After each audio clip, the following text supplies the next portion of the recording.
Ready? And we are recording. Good evening, everybody, and welcome back to Beards, Books, and Bourbon. I'm Steven, Hi, Mark. and we are excited to be with you once again on a super cold and chilly and frigid Chicago evening here in And our garage studio. it's not even as cold as it's gonna get. Nope, It's it's gonna gonna get get colder. colder. So we're actually sitting further in the garage. We got a fire over there, and we're hoping that some of this is going to That's keep right. warm. If we were in Greentown, Illinois right now, we'd be down in one of the ravines with And the we're gonna fire be going. closer to the You lake, know, that's closer exactly right on the exactly lake. with the wind blowing That's over us, right. but not on That's us. right. Yes. We have an outstanding guest with us this evening, and we're going to introduce him in a minute and let him take the lead on introducing himself as well. Yes. But let's introduce our book because we do have somebody with us tonight that is going to jump into the book analysis and conversation with us, in addition to tasting the wonderful bourbons that you see behind us here that Indeed. were generously sent from Minden Mill. So, Indeed. this evening's book is Something Wicked This Way Comes, the 1962 classic written by Ray Bradbury, a neighbor of ours, 15 minutes down the road in Waukegan, Illinois, right on the lake. Right. And just a spectacular book that has influenced our guest this evening, I mean, as well as you. you kind of make it sound like we go over to his place for barbecues. We do. We do. And I'm going to live in that world and hope that Right. Right. if we had been around when he was in his heyday, man, that would have been awesome. I mean, Yeah, technically we were. I I guess mean, we were. we were born Because in he, 75, but yeah, by that he point didn't pass away. he'd moved to California by That's right. then. That's right. Yeah. That's right. And our bourbons this evening. Let's, Oh my because gosh. we're going to introduce our guest here, but this is thanks to him and this wonderful distillery that we So have access to. there's a theme here, right? You'll get this one pretty quick. Here we go. Tonight's bourbon is Minden Mill Nevada Straight Bourbon Whiskey, 4-grain mash bill, 100% estate grown, distilled and aged in Minden, Nevada. Aged 4 years, non-chilled filtered, meticulously crafted, and individually small batch distilled. 47% alcohol by volume, 94 proof. And there's some stuff on the back. Let me read that to you. 100% estate grown grains, 60% corn, 20% rye, 10% oats, and 10% barley. Forging a new frontier for American whiskey with our meticulous estate distilling process, our 4-grain mash bill bourbon is aged for 4 years in number 3 charred new oak. Discover notes of cherry, cola, and vanilla with light spice and a long, sweet finish. And All right. then And then tonight's rye is Minden Mill, Nevada Straight Rye Whiskey, 100% estate grown, distilled, and aged. Flip over to the back real quick, and here we go. Forging a new frontier for American whiskey with our new meticulous estate distilling process. Our rye is aged for 4 years in number 3 charred new oak with aromas of candied fruit and spice for a long, lingering finish. And tonight's American single malt whiskey is Minden Mill, 100% estate grown, distilled, and aged 5 years. Forging a new frontier for American whiskey with our meticulous estate distilling process. Have you noticed that there is a meticulous estate distilling process involved with this? Our American single malt is distilled in Forsyth stills, aged 5 years in American and French oak casks, and has notes of coffee and almond with a long, evolving finish. And you might notice from the bottle that we have already tried this, and yeah, that's right. and that is right. That is That's right. We can't wait to get that back. absolutely correct. And joining us this evening, straight from Minden Mill himself in Nevada, Joseph O'Sullivan. Thank you for being with us tonight. Hi, Joe. Hi guys. Honestly, calling us meticulous might be the greatest amount. That's going to be the biggest flop and lie that I don't think there's anything meticulous in anything that you do when you're a distiller. You're a lot of the time just kind of like white knuckling it through the day and waiting for what breaks. And so That's meticulous right. seems very generous. I'd love some fluffery, but I'm not going to hold up to that one. We try our best, however, and sure, I mean, heck, we've been tricking people, so it seems like it's working. It's working, and Right. it's working really well because it gives us a taste that we can't wait to get back to this evening. And we're thrilled that you are, agreed to spend some time from your day and your evening in Nevada with us as we record here for the content that we provide for our listeners. So just introduce yourself and tell us a little bit about yourself, and kind of open the show that way. Yeah, so I'm Joe Sullivan. I'm here from Minden Mill Distilling. I'm the master distiller there. I work with this incredible team that, like, honestly, I've been in this industry for 20 years, and getting to work with these folks is humbling. I feel like I'm learning more every day. So we got this incredible, amazing team out here. But I started in 2005 under the tutelage of a man named Steve McCarthy at a place called Clear Creek Distillery. And Steve was really well known as like the third craft distiller in the U.S. He started Clear Creek in the late 80s and then continued it on until he sold it to Hood River Distillers. But I was there from 2005 to 2010, moved to New York for a little while, consulted on some distilleries out there, ran a really wonderful gin place called Green Hook Gin Smiths. You can see, I'm always gonna drop the names of the people that I'm like, I'm really proud of that. Right. That was good stuff. And then came back to Hood River Distillers again. Probably the biggest part of my education was everything I learned there, which is overseeing Clear Creek, McCarthy's Oregon single malt, as well as all of their major brands like Pendleton. So I had this split shelf approach where I was looking at like the big mass market sellers plus the real erudite stuff. And being able to work with both of those was like possibly the most exciting thing a distiller could go through, because I think a younger me would have been like, something like Pendleton, something that's that broad. What do I have to learn from that? I make this thing that only 10 people really passionately like. Right. You have Right. that philosophy. And and I gotta tell you, I learned more from that than I could ever have imagined. And then got hired on to run this place. Minden Mill is an estate distillery. It started in 2017 under a different name, a place called Bentley Heritage. But 2023, it was a victim of COVID and a few other things that just kind of it didn't work out for the folks that started this. But Sure. When it was purchased by Foley Family Wines in 2023, they asked me to come on. At the time, it was run by a really talented guy named Johnny Jeffrey, an old friend of mine.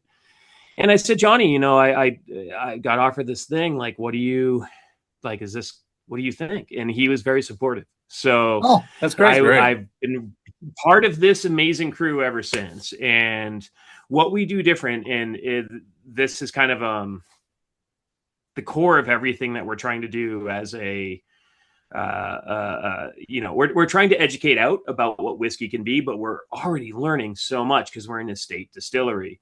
Right. And pardon me. So I just had to clear my throat.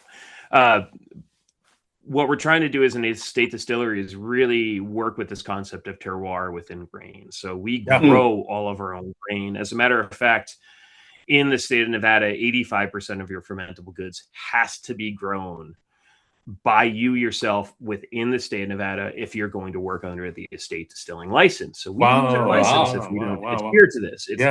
And I bring that up not to like brag, but like I like limitations, the clear it adds a sense of that consequences. Yeah. Consequences are cool. Like you could do cool stuff if you understand limitations. And so, that's what we're doing out here. And we've joined the University of Kentucky as the Estate Whiskey Alliance. The EWA is something that you're going to be seeing a lot going forward because there's some pretty amazing folks behind it. And we were just talking about that. My very, very close friend is Landon Borders, who's at the University of Kentucky. Oh God, and Landon's the best. Yeah, both his daughter and my older daughter share the same syndrome. I'm sure you know his family story a little bit. Both of our daughters have a rare syndrome, and Landon is amazing. Yeah, he and I have been friends for a very long time. Gosh, both on the journey with the challenges that both of our daughters have. We've served on the board for the Joubert Syndrome Foundation, but then also recently we did. He helped us connect with Bespoken Spirits in Kentucky to Mhm. run a fundraiser bottle thing with them, where families could buy bottles of a particular blend that they blended for us. It was labeled under the foundation's label, and we raised some money for the foundation. For real, can I still get that? Because I will order that immediately. We can certainly. We're going to do another run coming up in the spring. I think we're going to gear up for Okay. another bottle, Yeah. and we'd like to work with Bespoken actually for the podcast too, and see if they'll run a blend for us as Oh my Beards, God. Books, and Bourbon. But Landon is amazing, and Well, you guys are way cooler than me. What the hell? And we're not way cooler than Landon, so he might be carrying No, me. he is the Right, coolest. I'm Yeah. gonna text him tonight and tell him that I was on the show with you. Oh yeah, I'm gonna also do the same the second. Yeah, I get done. it's we're gonna text bomb him. This is great podcasting, by the way. This is a great content for everyone out there. Yeah, this is good stuff. Thank you. They're gonna love this. We're celebrating Landon the way that Sal was celebrated on the studio. That's right. That's right. Do you want to start with? You want to start into the book? Let's launch into the book. Yeah. Let's go there because this is one of your favorites, Joe, as ours. Oh, And then we can wrap back into the bourbon for our first tasting after we talk about the book for a few minutes here. it's hard for me to decide how we would want to start talking about one of the larger literary influences on my life as a kid. Yeah. Not to mention, I saw the movie as a kid, right? With Jason Robards Jonathan Pryce. Jonathan Pryce. Right. Right. Yeah. And as a kid, that had a big effect on me. And then also Pat Greer. Don't forget, Pat Greer was the Dustler. Yes. She was amazing. Yes. And then I read the book myself, I think when I was 12 or 13, and realized that there was so much more to it. I think that I don't know how to begin. Joe, how do you want to begin? Well, I think why I selected this book. So, I mean, maybe that's the best way. You gave me a lot of options, and I read a lot of books, and I specifically like genre fiction. I like science fiction. I like horror. I like fantasy. Like, I know I should be reading another Jonathan Franzen novel, but I really don't want to. No. So I'm just I just want to read things that make me identify with it. And I've been that way since as a kid. Yeah. Yeah, and think, and I reckon there was a point, right? Like, if you're kind of a bookish kid and you grow up, and you said you're 75, I'm 78, so we're all the same age. We're all in high school together. Right. You knew the nerdy kids, and there was groups of us, right? But the core break in the science fiction kids were Asimov and Bradbury. Oh, absolutely. Oh, for sure. Absolutely. Sure. And I married an Asimov, just so you know. Oh, did you really? She's technical. She's wonderful. It blows my mind. But I'm the emotional one that really wants to connect with the more esoteric horrors of the world. That to me, so I loved reading the Veldt and all of these Bradbury stories, and somewhere in the middle is probably Philip K. Dick, because there's a lot going on there. But there's a lot going on there, right? But when you asked me to pick this, it was like, okay, here's the thing. I just read it last year, and so I read it at 13. I read it at 47. And same. I haven't read it since 8th grade myself, right until this year, and it's a different. Yeah. It's a different piece. It's very different now. I mean, now that my hair is gray, and I've got 3 kids of my own, it's very different now. It hits differently. So just a quick overview for folks who haven't read it. Main characters: Will, Jim, Charles, and Mr. Black. So Will is Will Holloway. Will Holloway. He's nice and good. There's Jim. He's Will's best friend. Yep. Which, by the way, I have always thought that was the coolest name for a character ever. Jim Nightshade. Yes. So great. So great. Yeah. I wanted to be Jim Nightshade as a kid, but I was definitely Will Holloway. I wanted to be the kid born on Halloween that was dangerous. Absolutely. Absolutely. That totally is it. I had a friend who was definitely Jim Nightshade, and he wished I was more Jim Nightshade because I was always the one going, "Are you sure we should be doing this? I don't know. This seems kind of Yeah. dangerous. Maybe we should just go Yeah. home. Why are you climbing that fence right now?" Right. Yeah. Just so you know, my mom's going to get really mad. And, That's right. That's right. That's right. My friends who knew that their moms were still going to love them were the ones that really understood what was going on. I was a sucker. I believed her. That's right. Right. That's right. Right. Let's go back. I seized on something that you said, and I think that might be a good breaking point for talking about Ray Bradbury first, right? Yeah. And the idea that we've come to identify with people, you yourself, Joe, you, Mark, myself.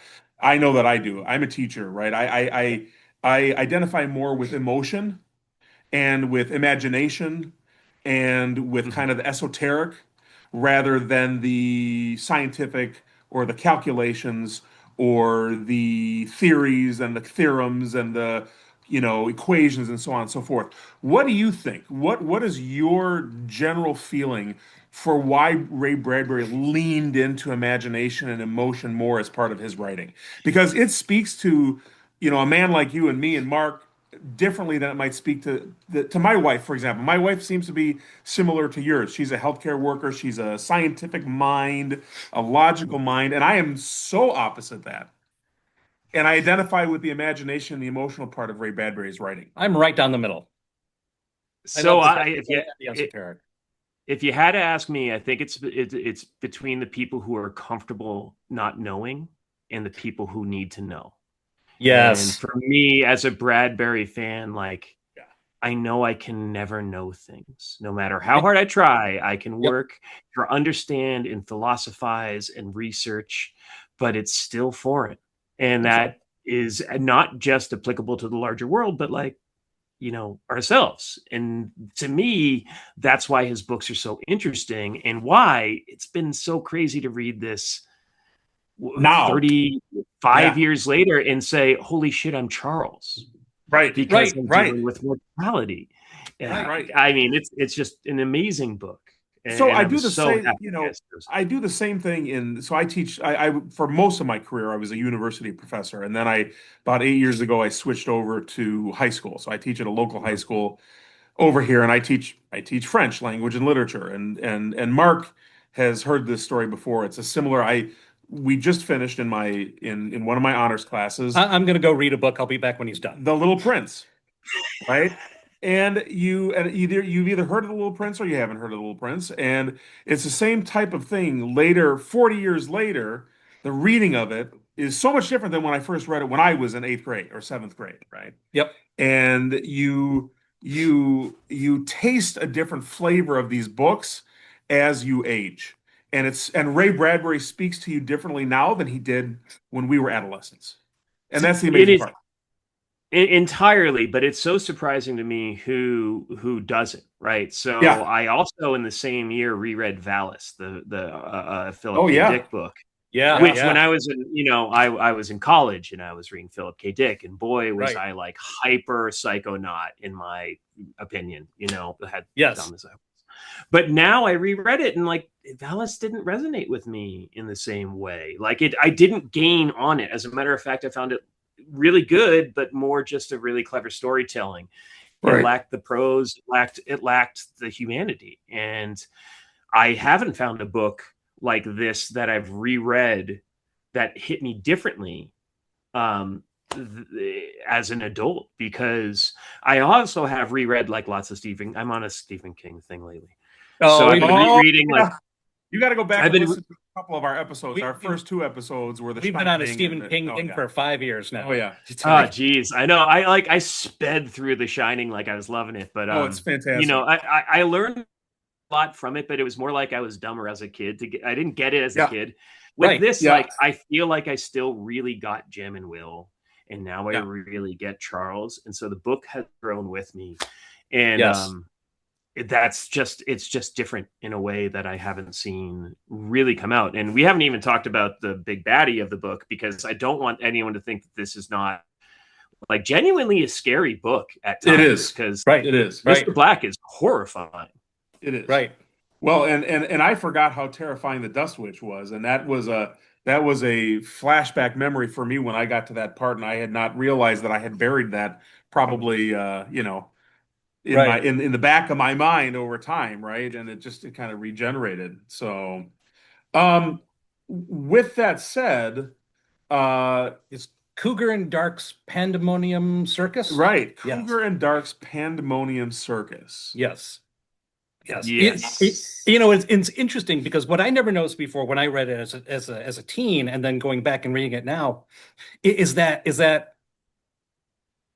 Mr. Dark is that he's not a flat villain. There is No. more going on behind his eyes. There's more that's happening. And that final that his final exit, that scene that happens at the very end where everything is falling apart around him. Um, when the circus starts to implode, there's a line in there that says that there were a number of things in Mr. Dark's expression, and it could have been that just a little bit was relief. And then they go on to explain, it's the three of them standing in the field and the circus is gone, but the carousel is still there. It's kind of ratty and broken down, but it's still operable.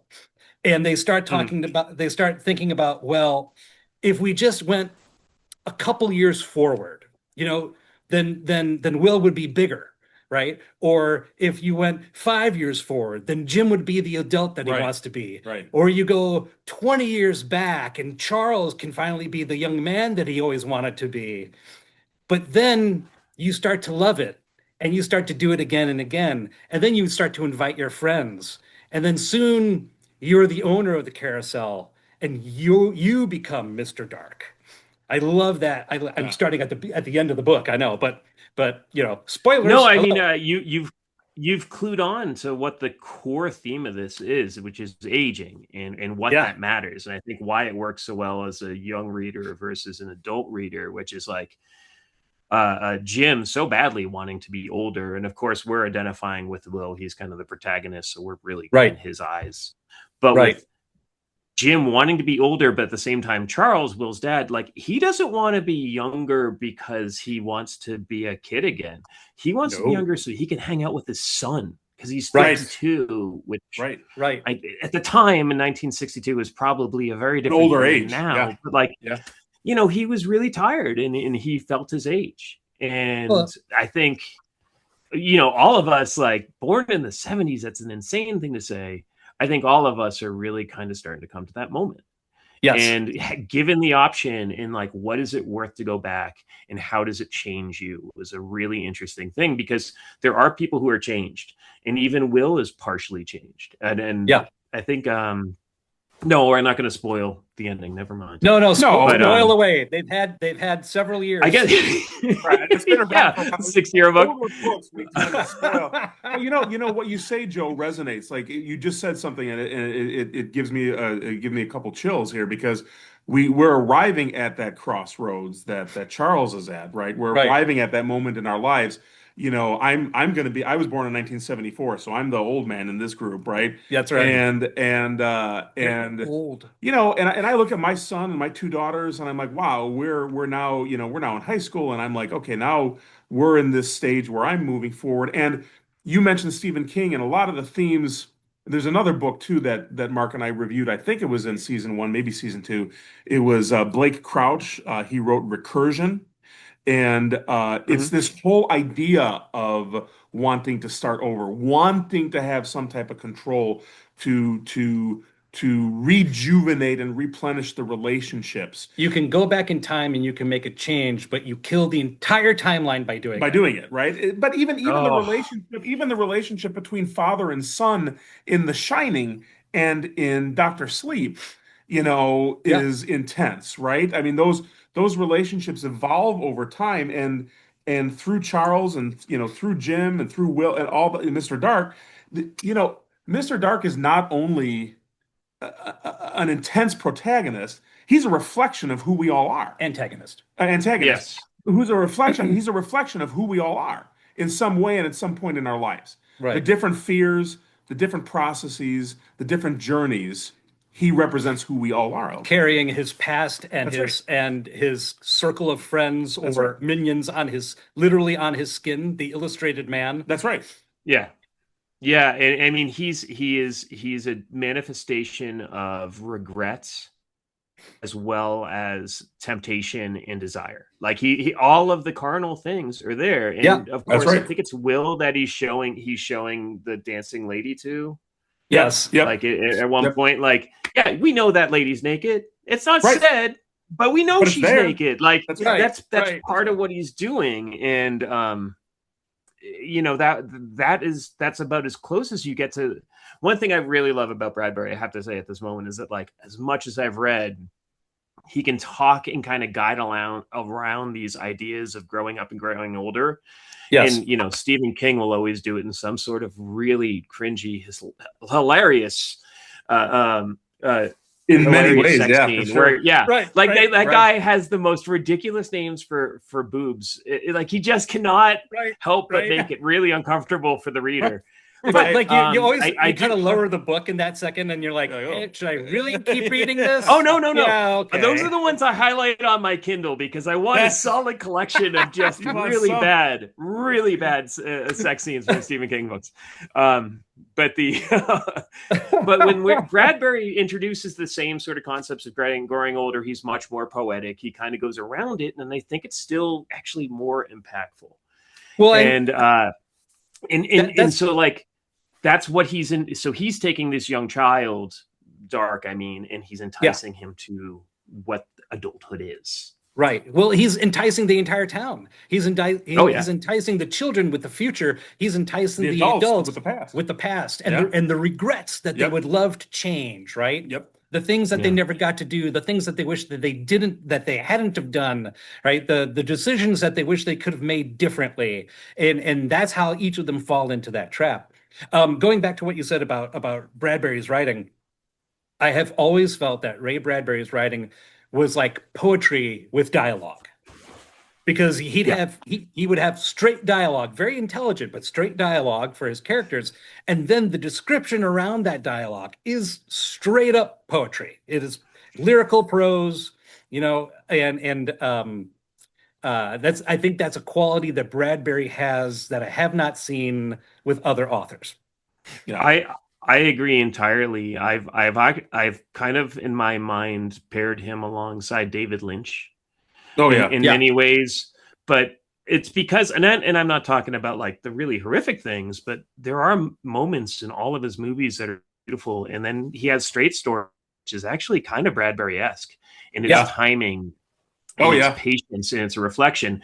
And so if you like one, you'll like the other, but each of these people, it's almost like they were just trying to write that one paragraph and that's all that mattered. Right. But it came kind of easier than it would for any other human being. I'm sure it was a lot of work, but I could never do this stuff, you know? Yeah.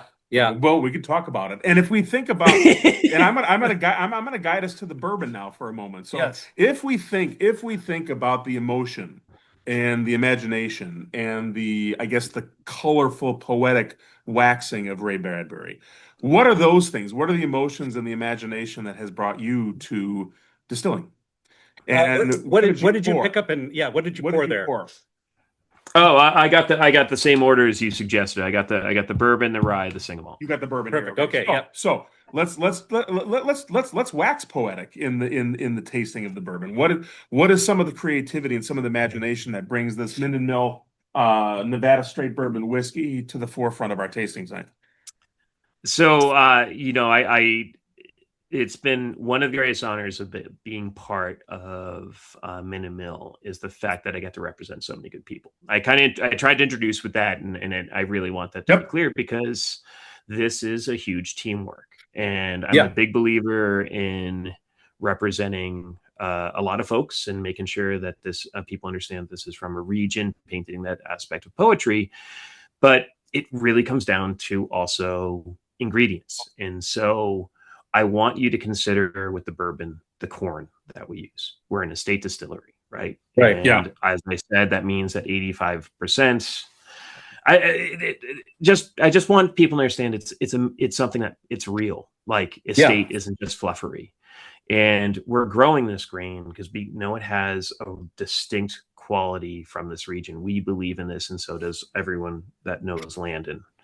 So we really want to make sure that comes through. And when you try our bourbon, consider the fact that we're using something called Earth Tones dent corn, where a yellow dent corn, wonderful corn. I'm not gonna say is good or bad, but there's something really special about these earth tone corns, which have a lot more carotenoids, anthocyanins, these really interesting tannins that are produced, these interesting pigments. They range from like a dark bruise blue to not a jumpin' Jimmy red kind of red, but like a dark orange, and everything in between. Lots of greens too. Green is really amazing because it's this frog skin green. I know that sounds so gross, but to me, that sounds fascinating. We're talking about Ray Bradbury. I'm gonna call it frog skin green. Yeah, right, like exactly. he would love that. It's Martian Chronicles corn. That's fine. It's fine. Yeah, and so that comes across with a lot more almost baking spice qualities, and I want you, when I taste the bourbon, to think about cherry cola.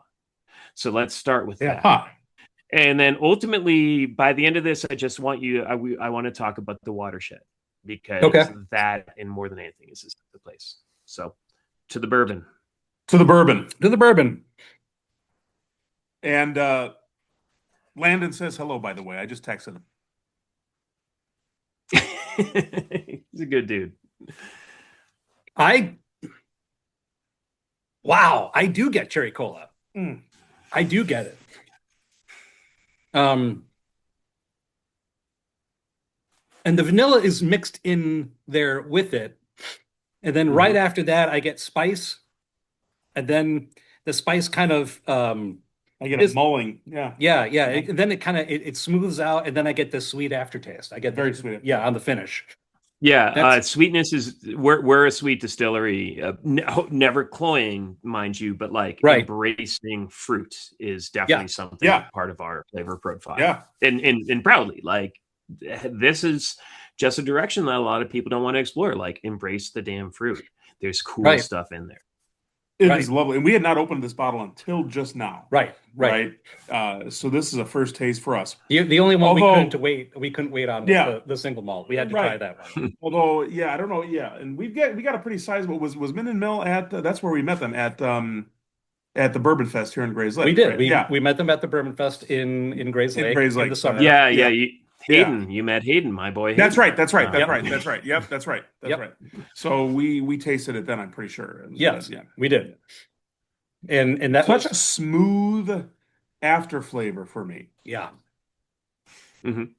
It stays. So, we have. I'm gonna. I name names. It's worth naming names. Our distilling team. It's Noya, Bryce, Chelsea, really talented folks, and then John Crumbly, our blender. We all work together. The great thing about being a master distiller is that you get to get 10% of everything, but that means that there's people doing 90% of everything too. Right. And so it's just that overview thing. Like, I'm really into farming right now, and I trust John, and I know he does a really good job. Yeah. So the design of this is always like, there is a sit down. We do talk. We do sit together and be like, okay, what's going on with this blend? Do we need to remove one of this type of barrel if it's a single malt? And I don't want to get too far into it. Right. Well, I love the idea that it all comes from, not necessarily a single plot, but in a grander scale, one plot of ground, right? So and it's crops that are grown there, and it's all that it's that one valley. Idea. It's all within the Carson Valley. Yes. When you're pretty sizable, I was reading on the website you're about 1,200 acre estate ish, so it's a pretty sizable estate location that you're at. Yeah, up to it goes around a little bit. 1,200 is the max. We usually go between 800, 1,200 just to make sure that we're. If we don't need stuff, we ain't gonna grow it. But the rye is our biggest, and so I've been really focusing on on just kind of the botany of rye growth. Yeah. I noticed that on the mash bill, you have 10% oats. Yes. 10% oats, it really does kind of smooth out a lot of the flavor. That's what, The yeah, that's early what I batches have that. Like the early batches have this really nice. It smooths out the flavor. It's kind of like barley in that way that it fills in a lot of voids on the profile. It just really has nice contributions to the how it goes down and gives it a little bit more viscosity on the tongue. Yeah, it's really good. Um, So, and forgive me if this is uh, a stupid question or one that I should potentially know, but you use the word terroir, and terroir is on your website. Mhm. And terroir is most Mhm. often associated with wine, whether it be French wine Yes. or California wines or whatever. And I think it's quite amazing and really innovative that you're introducing terroir, into the bourbon world. Is it getting more common? Is it something that is really at the heart of where bourbon distillers are trying to It's go? Does it set you apart from others? so there's a couple of things in that, and ultimately, yes, it's in the nature of any business to want to set themselves apart, and Yeah, yeah, sometimes that sense of, I don't know, pride does drive some really interesting positive changes, and so yeah. that's a really good thing. Like, yeah, like I agree. this is a really great opportunity to stand Yeah, apart, but it also means that, like, because it's a good opportunity, we also get to do the really cool experiment, and it's all of those things. But it's worth going back to kind of the start of it, which was within brandy, and mm, at fruit yeah, brandies as they came across in the United States. And I don't mean grape brandies as much, but the fruit brandies. You had Laird's North. It was a Laird's Applejack, out of the yep, yep, Northeast. You had Clear Creek, where I was trained with our pear brandy and our apple brandy. You had St. George, the folks that came right before Clear Creek, and my yeah, friend Dave with all of his pear and apple. And then you see more regional expressions. Like, if you hit around the United States, there's always going to be some sort of local small eau de vie distiller that never got recognized for setting the foundation for this. And so it right. That's was mm, already fascinating. there in That's distilling from the fascinating. beginning. It Yeah, just didn't have the cash right. because, quite honestly, like, money's in bourbon in the United States. And every single person who's in the distilling industry, I don't want you to think anyone's like there's like a conniving little group of bourbon distillers, like, Right. including me. No, like, we all are also brandy distillers. A It's not like secret there's cabal no of bourbon separation. distillers. Exactly, the Illuminati. yeah. It's not like anything like that. We all came from the same roots in this industry, and so there is definitely a little bit of an admiration for that work being done early on by the brandy distillers. And I always encourage people out there, like, listen, if you're a bourbon drinker, find your nearest little weird distillery that's making eau de vie and just go enjoy it, because it's Mm, coming from only that one spot. That's like, Right. it's cool as hell. You can't right. really expect cherries to be shipped in cold storage for a number of months and be good. Like, it doesn't Right. work. It Later has to on, right. happen at that time, at that moment. In So, that Right. moment. In that moment. so pardon me, I'm on my soapbox about recognizing American eau de vie. Well, Um, as you were but talking, I was at looking the at our window that that shows us. And when you had mentioned when you had said it all goes back to brandy, then there's these two graybeards who both at the same time go, Oh, yeah, the brandy. As I age. um, right, right. oh yeah, it's one of the joys. It's one of the joys. But yeah, with the Estate Whiskey Alliance and everything that we're doing at Minden Yeah, to do the same amount of work. One of the reasons it started with brandy is that if you want to make a barrel of plum slivovitz, like, get one tree. Yeah. Like, there's so much fruit coming off of a plum tree that you can't eat. right. If you've ever had one in your backyard, you kind of curse it. Like, that's why it was turned into brandy. But if you're going to make a barrel of if you're going to make a barrel of rye, you need like 1,000 pounds of rye. Right. So that's Oh a my lot gosh. of land. That's a tremendous Right. amount of land. And of course it's coming to this later on, but of course this has always been like the heart and soul of the American distilling market is bourbon and whiskey. Right. But anyway, that being said, it's just, this is where the money is, and this is what we're really putting into it. And so I get to represent part of that, and it's amazing to be part of this inaugural class from the EWA and everything that they've put together. That's amazing. It's just a really, it really is cool. And I truly believe in the concept of terroir. So the science is being done. The key part of this is that the EWA is actually a scientific organization that is doing the work to prove what our statement is. It's not just additional fluffery.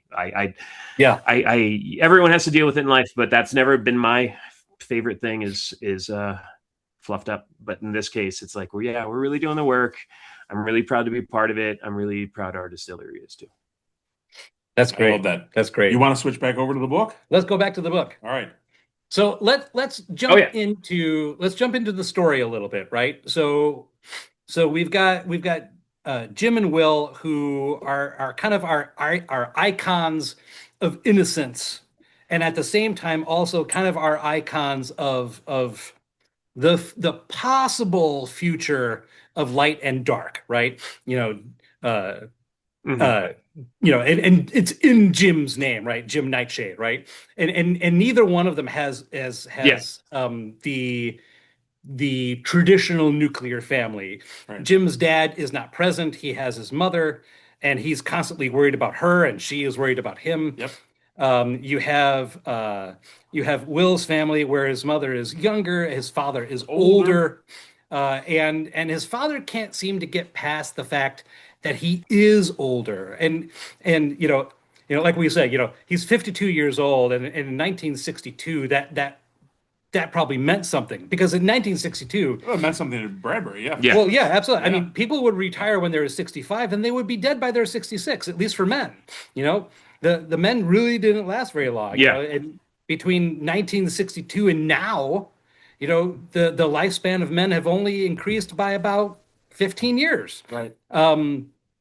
So you've got he can't get over that. He is kind of stuck on it, and it affects his relationship with his son, which is ironic because he never wanted it to affect his relationship. He wanted to have a different relationship, and so much so that he's blind to the fact that his son doesn't care. His son just wants his dad. And so you've got two kids, they're kind of being the icons of these two different ideas. They're both from non-traditional families, and it kind of pulls everybody in a way that in the way that Bradbury does, where he recognizes that the nuclear family is in many ways, for many people, a myth. And so you have a family that is non-traditional, and so it draws those people in. And you've got these two boys who are enjoying youth, and then a carnival comes to town, and there's a lot of lyrical poetry that goes on leading up to that. Do you want to talk about the poetry leading up to that? Because there is a lot. It's him painting us a portrait of what our town looks like, and the people in it. And the people that they think they are, they think that they want to be, and then Cougar and Dark rolls into town, and everybody starts thinking about the road not traveled, right? But yeah. How do you feel about the lead up to all of that? I mean, everything about that part of the book is it carries a weight. Because you're really you're dealing with the internal struggles of so many characters, and when they arrive, you understand that was really a build up to something else. And there's one segment of it that I'm going to read that I always loved, which was about the autumn people. And honestly, like I even almost said, beware the autumn people. And so I'll read this now, which is, for some, autumn comes early. stays late through life, where October follows September and November touches October. And then instead of December and Christ's birth, there's no Bethlehem star, no rejoicing, but September comes again, and old October, and so on down the years, with no winter, spring, or reviving summer. For these beings, fall is the ever normal season, the only weather. There be no choice beyond. Where they come from, the dust. Where they go, the grave. Does blood stir in their veins? No, the night wind. What ticks in their head? The worm. What speaks from their mouth? The toad. What sees from their eyes? The snake. What hears from their ears? The abyss between stars. They shift the human storm for souls, eat flesh of reason, fill tombs with sinners. They frenzy forth. In gusts they beetle, scurry, creep, thread, filter, motion, make all moons sullen, and surely cloud all clear. Run waters, the spider web hears them, trembles, breaks. Such are the autumn people. Beware them. Oh, that's where we're ending the show. And I remember reading that. Good night, everybody. I mean, come on. It's like, that's it. That to me, if you can't genuinely fear the esoteric existential darkness that he's trying to convey in something, Yes. in what the autumn people are, but also the temptation. Like, it's very clear. There is no beginning. There is no end. There is only the warmth of early autumn. Yes. It never even gets into November. Like, let's be clear. September is only part autumn. And so he's really talking about a feeling. And to me, I don't know, man. That to me is like one of the key parts of loving this book. Well, it's the in between. It's the in between. It's not summer. It's not winter. Right. We're not kids, but we're not adults yet. Let me just say, your audition was fabulous, and we definitely want to have you on as a co-host for other shows later. Yes, we can do this at any time. I will definitely come back for this. I'm not joking. Yeah. We can have a regular, reoccurring co-host here. That's right. You've nailed the part. As much as we do. Yeah. Listen, I just want to spend your time talking about books and not get paid for anything. You're in. I want to be your Macaulay Culkin to your Red Letter Media. Like, that's all I want to do. That's right. That's right. I was hoping that if we can do this again, I'm definitely down. That would be awesome. Absolutely. That would be awesome. So it's interesting that you picked that passage, because that passage is so iconic within the world of people who read, people who are into genre fiction, particularly into fantasy, that back in the 1990s, there was a role-playing game publisher called White Wolf. Oh yeah. And White Wolf produced a role-playing game called Changeling the Dreaming, and it was about fantasy fairy type characters who were attempting to live in the darkness of the 1990s. And the primary antagonist within Changeling the Dreaming were people called autumn people, who had no sense of creativity, no spark of life, that they were constantly stuck in the stasis of decay without death. So the in-between. Yes, it's the in-between. It's the in-between. It's totally exactly. Which going back to what we were talking about before about whether we're Asimov or Bradbury, I'm the guy who's right in the middle, because what I love is the idea that you've got characters who are explaining things scientifically, that there's all this knowledge that leads up to a certain point, and then at that certain point, to go any further, it takes a leap of faith. You have to let go of everything that you knew or thought you knew before, and you have to jump into the darkness and see what's on the other side. That is what's most compelling for me. Would it be fair to say you're a Stanislav Lem? Yes. Yes. Like, I mean, Solaris, it's all of that sort of stuff. It's science up to the point of the fact that you understand that communication between different entities Yes. is And then pulling completely back. impossible no matter what, and then observing what that means. Yep. Like it's Yep. God, there's so many books to talk about. Why are we doing this? There's too many. There's too many. Well, that means you have to be back on. Right. Yeah. Exactly. That means Exactly. You've got to create a top 10 list Do we for us wanna again, try and then we're going to figure that out. Oh, there's going to be some really dark stuff on there that you probably don't want to read, but No. that's I'll I try mean, to make it up to a tame. up to a certain extent, it's fine. We can do that. I like to read horror. I also am a big fan of grimdark. So gore doesn't bother me so much. It's only as existential stuff. There's a great book out there called Negative Space by B.R. Yeager that I always tell people to read, but it's Oh, okay, good, great, okay, good. So we're good. So now I have not read it yet. Nor have I know a lot about it. It's on my TBR. I just haven't gotten around to it. But yes. Wonderful. We're good. We're bringing out. What are we bringing out? The rye? Are we doing the rye? Yeah. We're yes. getting I'm going to stoke our fire for a moment. We're getting a little more concentrated in our mash bill. Instead of 4 ingredients, we're going down to 1 ingredient. Yeah. Oh.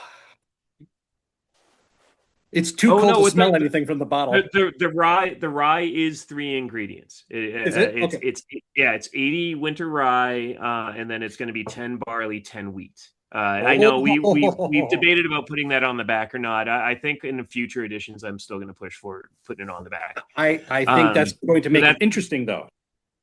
Yes, it's very much for purpose, and it's to showcase. I'm going to go back to the whole idea of terroir and why we're doing this.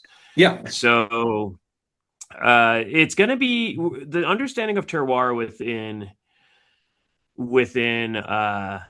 whiskey is going to be it's going to be slightly different. We all know that it's going to be slightly different between wine and whiskey when it finally finds its foundation and its shape. Sure. But one of the cool things that it really does have to do with grain, is specifically rye, is it's dry as heck out here, and it's an incredibly dry spot.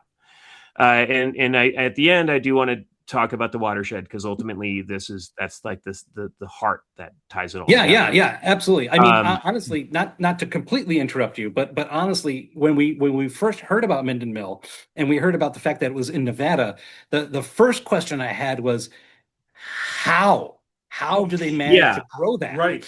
I mean, that's what I talked to Landon about this a few weeks ago. Maybe now is just the time. I mean, so it's a very dry place, but which means that with our rye, and I'm going to cut what I was going to talk about that short. But a rye is often very susceptible to mold, and so you get these really interesting flavors that come out. None of which are bad, but it's an element in the flavor profile because there's different amount of fungal load that they can take.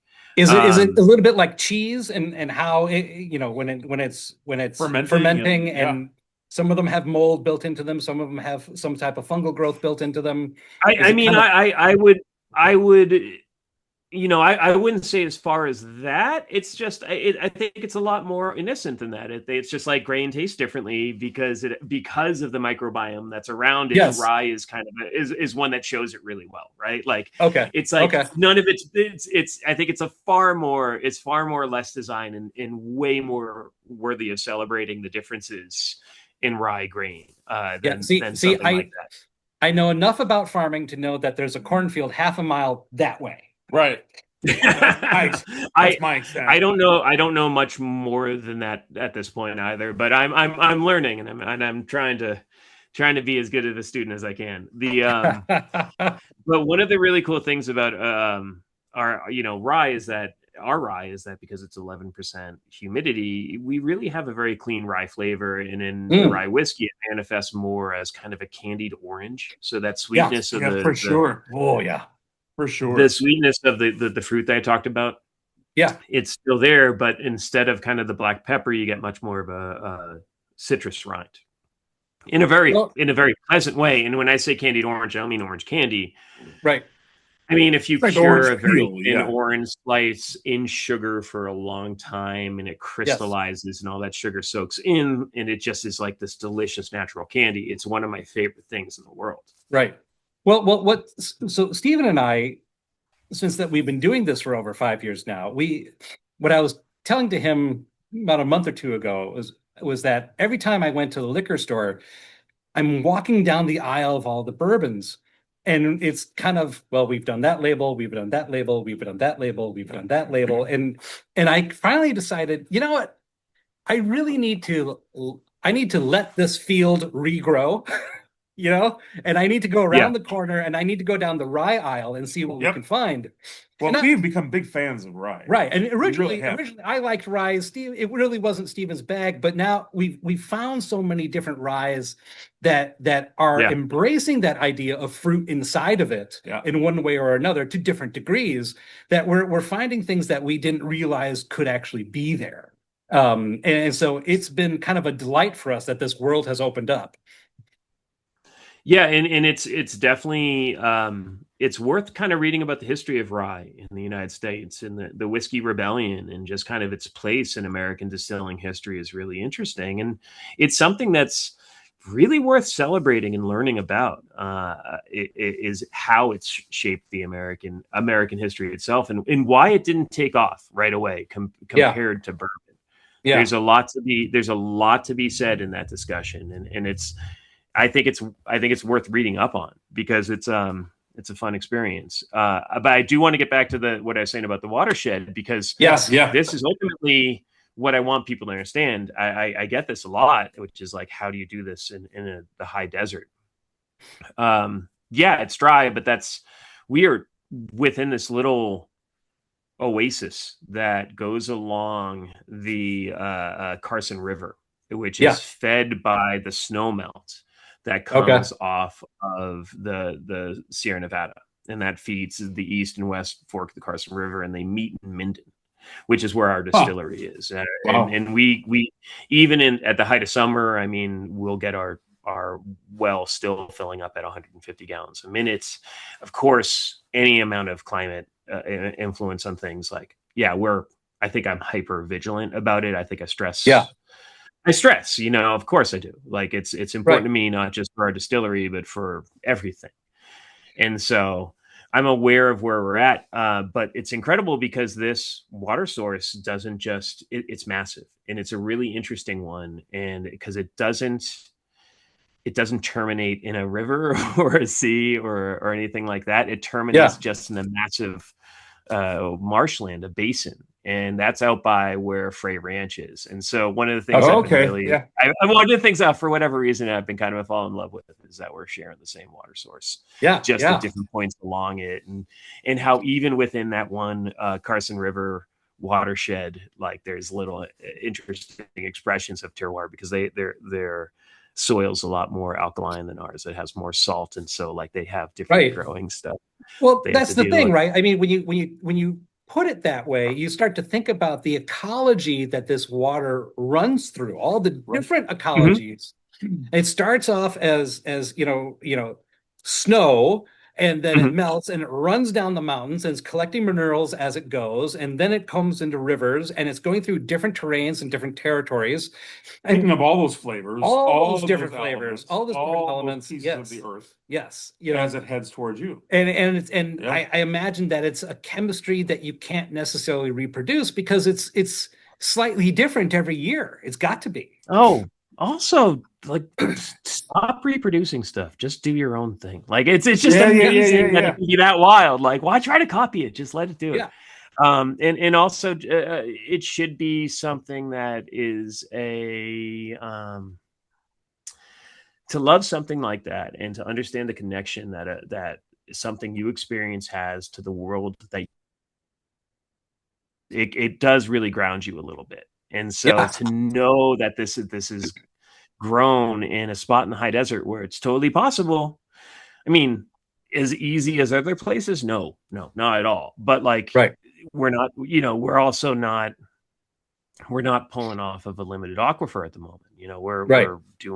We're off something renewable. I mean, we're LEED Gold certified. our distillery is. Like, we really take Yeah. this seriously. But it doesn't just suit us. It suits Frey down the river is Yeah. amazing, Yeah. and it just, to me, showcases why every state can kind of have its own distinct idea of Yeah, what distillers absolutely. can be. This is Has a its own lovely show. pour. I mean, this is a really good pour. Let's officially try Cheers some of for the the rye. rye. Cheers To for the the rye. rye. For the rye.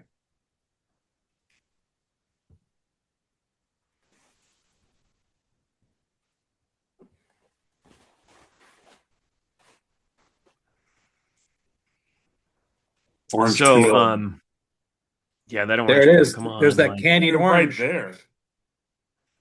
You know, and It's lovely. I love candied orange peels Just to eat. as a treat, As a snack. right, as a snack. And whenever I Yeah. taste it in a rye or a bourbon, I'm instantly sold because I love it so much. This is so Oh good. man, I would be that ratty little kid that would eat all the glazed oranges off of something. Like, I was that off the cake. Like, in that way, I was the Jim Nightshade. That was the Right. one way that I went the wrong direction. Right. And so having it still here in our so rye, good. Yeah, Right. still so good. Yeah. Yeah. it is pretty amazing. Well, since we're sipping the rye, I feel like why don't we talk about Charles Calloway as a character and his development a little bit. And the reason why I think of that is because when I think of rye, I think of things being a little more concentrated, a little more distilled, right? That the flavor profile really kind of punches you in the face and then leaves you memories behind to really contemplate after it's gone. And that makes me think of Charles. Very much. Oh gosh, that's really good. We talked about the fear of aging. We talked about the fear of the in between. Like, you're not an adult, you're not a child, you're not winter, you're not summer, right? Right. You're the in between. And we talked about how Charles is afraid of aging. He's It's so funny that he's confronting his own. 52. Well, I know. And he's so young. That speaks to the time that it was written, right? Right, absolutely. But Charles has an immense amount of courage that comes later in the book, right? He faces this fear, he faces the darkness, he faces his mortality, and he faces his regret with a courage that is intense. Yep. Yeah, it's funny because in some ways I'm almost the opposite of Charles. I have been waiting my entire life to be this age. I finally feel like when I look in the mirror, my face matches my personality and who I am. Yeah. But at the same time, being on this earth for half a century, there are regrets that I have. There are decisions that I made that I wish that I had gone a different direction. Things that I shouldn't have done, things that I should have done. And so in that case, I can very much kind of put myself into Charles's shoes. I can also put myself into Charles's shoes because now, very in particular, my son is about to turn 15. He's in high school. He's on the wrestling team. He and I have always kind of play wrestled when he was a little kid. Yeah. And now it's to the point where, like, he comes up to me and he goes, "Hey, I want to show you a new move I just learned." And then he pauses and he goes, "Dad, I promise I won't hurt you." Like, what? Yeah. Ouch. Yeah. You don't know it. You just did. Yeah. No, I something happened to me about 3-4 months ago where I was in San Francisco and I assumed I was getting a migraine or something like that because I couldn't see shit. Yeah, like I just couldn't see anything. I was trying to write in my journal. Like I try to journal. I don't think anyone does. Every day I do. Every day. Do you really? Every day, man. I have to process things. Even if, and mind you, Joe, even if it's 1 or 2 sentences in the morning, that might be my only entry. But this afternoon I came home from school and I wrote a page and tomorrow I'll probably write a sentence, but I have to. It processes. Yeah. It's the only way that I can face my days sometimes. I don't journal, but I just write books. Yeah. I've got 3 published, and I've got 4 manuscripts that I'm still working on, and I need to. One of these days, I'm going to publish those too. Well, there you go. I definitely want to read some books. We're going to make this happen. Yeah. Okay. Well, I might be the only lame ass that only tries at best. Like I get, 3 out of 7 days is probably. Yeah. Yeah. Well, yeah. That's better than now most. I'm totally derailed. What the heck was we going to talk? What were we talking about? You were in San Francisco. You had a migraine. Yes. I couldn't read anyway, so I couldn't read, and I realized. Can we come back to that? Yeah, I realized it was in. So I couldn't read. I could not see what was in front of me. I realized I need reading glasses, and I swear to God, the 6 weeks that's happened between then and now has been the most traumatic amount of just physical decline I've ever experienced in my life. It's been all at once. It's insane. Yes. What are you? Are you 1.75 or 2.0? I'm at 1.75. Listen, I'm like 3-4 years younger. Please don't make this sound like worse than it's going to be. It adds a lot of wisdom to your face. I tell you what, I am over and past that hill. Yep. I am to the point. I've been wearing glasses since I was 15 years old. I'm now to the point where, in order for me to be able to, I need the glasses to see the TV, right, or to drive the car. But when I'm going to read a book, I now have to take the glasses off and hold the book like this, because I even got progressives, right? The problem is that in order to use the progressives properly, I've got to hold the book like down here, and I keep my head up, and I'm trying to look through the bottom of the glasses, and that guarantees a headache. So I just have to take the glasses off. I forgot to mention this is also while I'm wearing contacts. Well, same. I got contacts. Okay, good. So we're on the same page. We're with you. We're on the same journey, man. There you go. Oh, this is great. There with you. Welcome to the club. Oh, brothers, I'm so happy to be here. Oh my God, that's why we have bourbon in our glasses. Well, heck. But we face it with the courage. So let's get back to Charles. Because honestly, that's why I brought this book, and it was the first one on my list. I think I gave you 10. Yeah, and this was number 1, because to me, I was like, this is just a foundational part of reading. Now as an adult, reading this book and seeing it from both perspectives. I genuinely think this should be required reading for everybody. Like, oh gosh, I also don't think it's a distinctive, and I don't think that there's things that would be I don't think that this is an inaccessible book to people who to people who aren't men either. Right. I think there's a lot to understand. Like this is just life experience. Yeah, and so. This to me is like one of those ones where I was talking to my wife. I was like, please read this book. It really has, reading it as an adult now is very different. And that's why I put this at the top. I mean, for me, Charles is a very different character now than he was. And even his desires and what he wants are very different. And there's the scene, and I wanted to really get to make sure we talked about this. Sorry to cut you off. No. But, keep going, because you and I might be thinking about the same thing. When Dark is offering him I will take 20 years off your life. Yes. And he, if you tell me where Will is. Yes. He uses to do it, and for every second that he withholds Will's location, he loses more of his personal ego desire. Yes. It goes away. Yes. And just that defines Charles in a way that he always seemed to view himself as something lacking. Yes. But in the end, he was something phenomenal. And I think he's a model figure for a good father. I mean, there's lots. Absolutely. I think there's cultural things that are represented in the entire text that I'm just like, like people don't talk like that anymore. But the core of who he is Yeah. is something really exceptional. And I Well, think and a that very core and that power and that courage transcends time. When you and I and you Yeah. read this for the first time, we were teenagers looking at Charles as a father. yeah, Now yeah. we are men looking at Charles as A us. peer. Yeah. Us. Yes. And He's a again, peer. Yeah.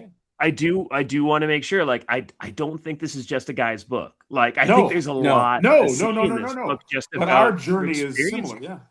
Yeah. Yeah, Well, but I so do think particularly for guys, like if you Yeah. were just kind of a sensitive kid growing up, like I hope you read this book then, and yeah. I really encourage you to read it again. Like it's good. Well, so to expand upon what you were talking about, that scene is one of my favorite scenes. Mhm. That scene ends, with Dark ruining Charles's hand, right? So Mhm. that Mhm. I think it's his left hand. The left Yep. hand can't, Yep. he basically crushes it. It can't work anymore. That's Yep. it. It's done. Um, but then after the mirror maze and he makes it through that crucible, he comes forward and he's going to shoot the rifle that's supposed to kill the dust witch, Yep. right? Can Mhm. I have a volunteer? There's no volunteers. And then there's Will Calloway, or not Will, there's Charles Calloway at the back going, I'll do I'll it. do it. And he comes up and Mr. Dark says, well, you only have one arm. You can't hold this rifle. You need two hands to hold this rifle. And so he calls his son forward and Will comes up on stage, and there's that moment where Charles says I can't do this without you, and he makes Will a part of who he is, and together they are stronger, and he's kind of Heck yeah. imparting this wisdom between the two of them. And Will's not completely out of Dark's control yet. He's almost kind of like a sleepwalker, but he's getting pulled into this, and That's right. this is part of how Charles gets Will back, is that he finally includes him in his life. He accepts his limitations, and he says, maybe I can't do this by myself, but that's okay because I can do this with my son. And that Yeah. that as a Yep. father, Yep. Is huge. that's so huge for me, right? And it immediately makes me think of my son going, Dad, I promise I won't hurt you. So I got a two-part question for you guys. Like in that scene, how much did it mean to you when you read it as a kid uh, that it was clear that, or how much did it resonate with you that he was treating Will as an equal as a child versus now as a father or as an adult, and how, and like in which way did that, like, because that was one of the core parts, is like I just understood his perspective on his son in a way that I that as an older man you can't, and I don't have kids, you but know, I still can feel it.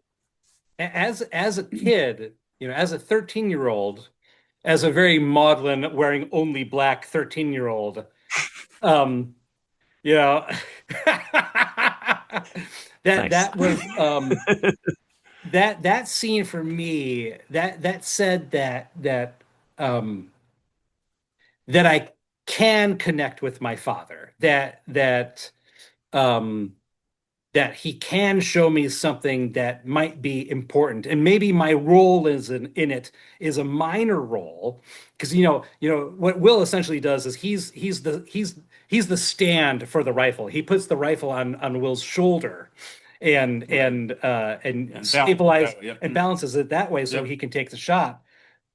But it's key, it's crucial. He couldn't have done it without it. And it made me look, at the time, it made me start to look at my dad in a different light, in a different perspective. Yeah. Um, Yeah. but not anywhere near to the point where now, as a father, and going back and reading this and reading that passage, it makes me go, it makes me think, am I doing enough of that with my own kid? Am I giving him the autonomy where he and Yeah. I work together so that he's learning these lessons by doing, with me and creating that connection, right? And cementing that lesson in his head because he did it with his dad rather than trying to figure it out on his own. And so it makes me reevaluate what I should do as a father to include him more in those kinds of things and make him a part of the processes that I deal with on a day-to-day basis. I think I think for me it is a constant reminder of the evolution of the love of my father. Yeah. My father is going to turn 84.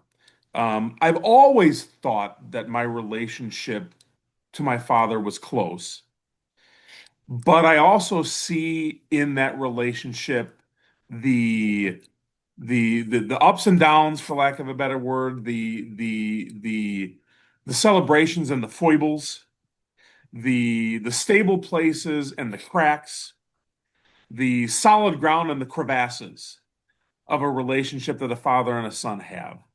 Charles reminds me of my father deeply. My father is, like I said, he's turning 84 next year. My mother passed away a number of years ago, but my father, and I feel like in the years since my mother passed away, and you Yeah. never knew my mother, No. but you No. know my father, Yep. and I feel like that, and maybe this sounds like a cliche, but I feel like my relationship with my father has been a chapter by chapter evolution of what a father and son have to go through. I feel like my son now, who's 15, just Yep. just like Mark's, our sons are good friends. Yep. And I feel like every day I have a new line written in that journal with my son. One day it's really, really, it's excellent, it's awesome. We're gonna wrestle, we're gonna love each other. Right. The next day it's like, oh my God, Dad, get away from me. I don't want to see you. You're so stupid, Dad. Why You would you even know, say that? and and his own my son's own my son's own emotional tug of war with being a 15-year-old adolescent boy. Does he always think of himself as a good person? Is he navigating the world of adolescence okay?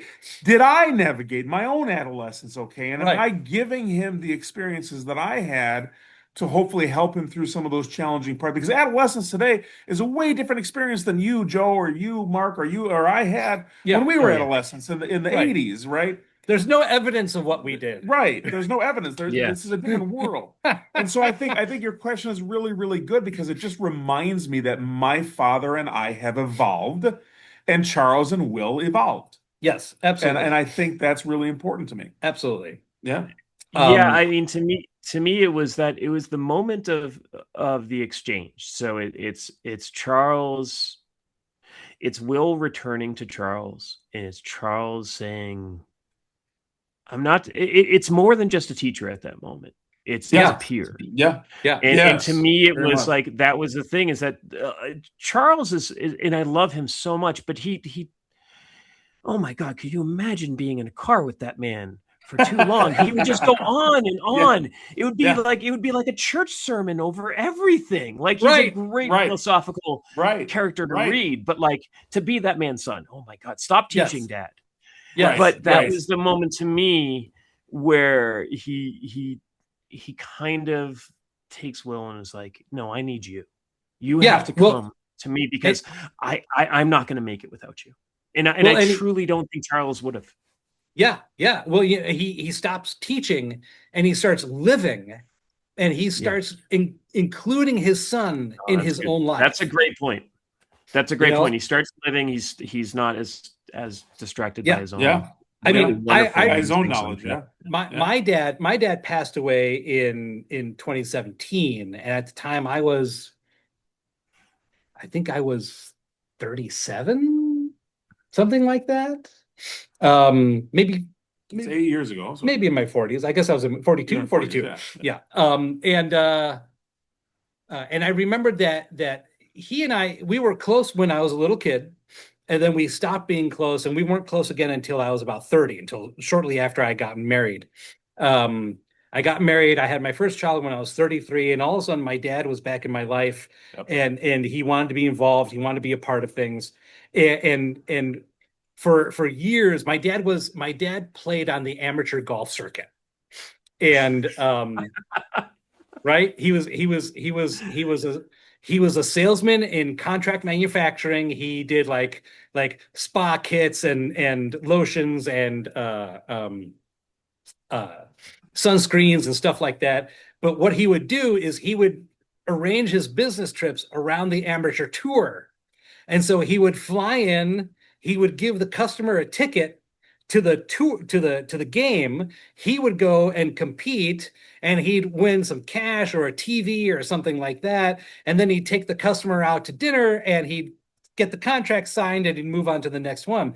But so because he was always gone, he would be gone for like 2, 3 weeks at a time, and golfing was always involved. I always was reticent about the idea of golfing. And then when I was 33 with my first kid and in the industry that I was in, golfing was kind of part of the job. Yep. And so I said, "Can you teach me to golf?" And that became a new emergence for our relationship. And he very sneakily we would be talking about, your swing, your stance, which club to use. Yep. And then he would be like, "So, how's your marriage?" you know so you know so I've had 2 heart attacks. Have you had your cholesterol checked? It was, and for years he did stuff like that. He's the reason why I went to the doctor. He's the reason why I got my cholesterol checked. He's the reason why I went on a statin drug. And he had his first heart attack in his 30s. I'm 50. I haven't had a heart attack yet. He did those things for me, but he did them. Hopefully never. Yeah, hopefully never. He did those things for me in a way where he wasn't necessarily teaching me a lesson. He was just involving me in his own life and what he was going through. And through that, he was able to teach me a lesson. I am so grateful to the days that I had with him up until he passed. And to this day, I still every now and then have dreams about him where where the dream is like, "Yeah, I just thought I would come and check in with you and see what's going on." It's nice. It's nice that we had that relationship before he passed away. Yeah, and it very much reminds me of Charles at the end of the book. Yeah, I mean, what you're talking about is just the sweetness that eventually, I think, a lot of father-son relationships end up. I want to say it's so funny because you kind of slide into it, I don't know my dad real well, but I was largely raised with a father figure of a man named Chandler who means the world to me. And I really looked at, and I went from looking up to him to seeing him as a friend, to really understanding the value that he contributed in my life. And he still is someone I talk to every week, and I'm proud when he calls me son. It's just how it goes. And to see those qualities, that sweetness that was always allotted me in someone like Charles, made me really beloved to him. Now, one of the great things about Chandler is I don't think he ever worries about, or at least for a long time didn't worry about being too old or something like that. He just was always fun, Yeah. So, or at least that's the perception that the young man I got was. Yeah. But what really kind of, brought that whole aspect back to me was just this, at the time it was written to, is a really different portrayal of men than I would expect to see. And I mean, come on, like, I've read a lot of novels from 1962. Like, no one, right? And it's like, I'm not going to say that. I'm going to take that back. It's not about men. It's about people. Men were men, and women loved them. Right. Yeah, but it's a different time. It's a different way. Yeah, it's like, and there were different roles. There were different roles. Yeah. In between the poetic weird ass writing, the really undefined concepts of good and evil, but at the core of it is just about like fathers trying to be kinder and more engaged as the actual message. It's a wild thing for somebody to do. Yeah. Right. 1962. Absolutely. And again, it's just Will's dad is like the most progressive dad ever in 1962. Yeah. And it's in the real joy in it, though, has been the time in which I didn't read it, where I didn't. I will say this: I've gone and reread a lot of books. You know, I will every once in a while reread Hitchhiker's Guide to the Galaxy. Yes. I don't do a Yes. lot of wonder. I don't do a lot of wondering about that book and where it's been in the in between, but there was always something about Something Wicked This Way Comes that in the 35 years I didn't read it, it never really got too far away. It was always kind of close. Yes. And, Yes. and part of that, I have to say, is also just the movie was, I think, my first experience with esoteric, with like existential fear and what that can mean. So, for if you don't want to read this incredibly short, enjoyable book, for love of God, just go watch the great movie. It's probably the best right. Both. Right. Do both. Right. Yeah.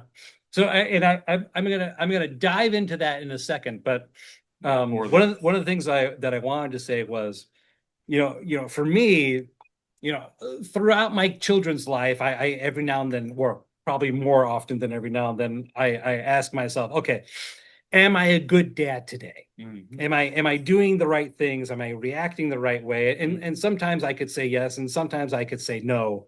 But the validation for me was I turned 50 this year, and on my 50th birthday, I've got two daughters, an older and a younger, and my son is in between. Yep. My son went out, bought his own birthday card, and he wrote in the card himself, and he said, Dad, I'm so glad that you've been my father all this time, but I'm even more excited that now you're finally becoming my friend. Yeah. Right? That just Good stuff. That does what it does. Yeah. That's the validation I've been looking for decades, right there. I can't. That's something. I can't really think good. of anything better that somebody could say to me. Yeah. That's got to feel amazing. Yeah, it's just what happened to your life. Cool. Your life's just went. What's going on? I know, right? I think the fuse just blew. It was getting entirely too many feelings. It was like the entire feels. They just had to stop. The emotions were so powerful that it blew out the circuit. Yeah. The ghost of Ray Bradbury just decided to turn that off. Couldn't handle it. Right. I mean, let's be honest with you. Jason Robards is everybody's. He's like one of the best. Right. Dad. Jason Robards is everybody's dad. He's everybody's dad. I know. Oh my gosh. What's our next pour? Oh, we've got the single malt. All right. This is I'm gonna just why the hell not? I mean, you talk about dads, you talk about father figures and kind of the guys that have meant something to you in your life, and one of them for me, I've been really lucky. Lots of really, really great guys have been around me. One of them was a guy named Steve McCarthy. He gave me my first job. He was the master. Okay. He was the guy who started Clear Creek Distillery, and he also made American Single Malt. He released in 1996 McCarthy's Oregon Single Malt, which is, as far as anyone can figure, the first American single malt. And I honestly was one of the later people to learn that, even while at the time running McCarthy's. Like, it was just something that someone from marketing had mentioned it to me, and I was the guy making it. I had no idea. Yeah. And but we sat down with whiskey. We sat down at the time with Whiskey Advocate and tried to trace it back. And it's by all records the first American single malt. And so when we drink American single malt and you talk to me, I can't help but kind of get a little bit personal about the whole thing, because this is about people that have sent you the right way. There's no way for me as a human to be able to talk about American single malt without saying Steve McCarthy made this. He's also a good man. He gave me healthcare, and that was a rare thing. Healthcare is amazing, isn't it? And he was when I was in my consulting years, he was a number I could always call, and he gave me good advice, and he always supported me. So American Single Malt's really, really a lot about Steve McCarthy. But our American single malt is, this is another expression of the lands. Everybody at the distillery, the American single malt is the most personal to all of us. Yeah, I think it's the more than anyone. This is another one with John and the distillers Bryce and Noya Chelsea, where this is something we've all been working on for a very long time, and so that aspect of the apricots, the honey, those really nice notes that come from the Oloroso sherry. This is supposed to be complex, and where McCarthy's was really smoky and peated. It's a very different thing because that's more of an Isla style than kind of the Space Side style you'll try there. And I bring this up for a reason. Yeah, because American single malt is going to represent all of America, and I want everybody to just be aware that like we're going to have really really cool little like microcosms of flavorful things. That's amazing. Yeah, I mean, it's like I've brought it up, I think, on every podcast, but the Striker by Andalusian Distilling is an American single malt that's smoked with Texas barbecue woods. Like that's a direct line to culinary influence, and that's cool. Wow. That's got to be good. That's got to be good. So this is another one that's going to be coming right from barley that we malt ourselves in this edition, and aged in a rickhouse that's climate controlled to Ballinalock, Scotland. Because I haven't really gone into the rickhouse thing, but we have to climate control our rickhouses. So I had sent an email. I had sent an email to Aaron at the time, and I had said that we had received all the 3 bottles, and that we immediately tried the single malt. And the reason why we did was because over the course of the last 5 years, we've had, I think, maybe 3 bottles that were labeled as single malt. Mm-hmm. And we did not talk about them on the show because we don't belittle anybody's product. And so I won't say the names. Yeah, we don't critique. Yeah, I won't say the names of the labels. If we don't like it, we just don't talk about it. Right. But there were 3 bottles that we did not talk about that were labeled as single malt. And they tasted to us kind of like pancake batter. It was That was the unfortunate aftertaste that made it very difficult to drink. Right. And then we tried the Minden Mill single malt. And I remember I tried it first. I mean, this thing is, and I sent Steven a text message, which was, "Oh my God, it's amazing." Let's raise a glass. So before we continue, let's raise a glass to the. This is going to be going out to honestly to the folks at Minden and also to Johnny Jeffrey. He was a huge part of this one. That's one of the great things about working with your friends, even across distilleries, is that like we salute them as well. Yeah, you get to call out all the people that's like, you're in the past, but I remember what, like, it's like I knew that I knew you were part of this too. Like, it's really fun. Absolutely, this has restored our faith in single malt American whiskey. This is lovely. This is so man. It is honey. Oh geez, there's so much you got to go try. You got to get it.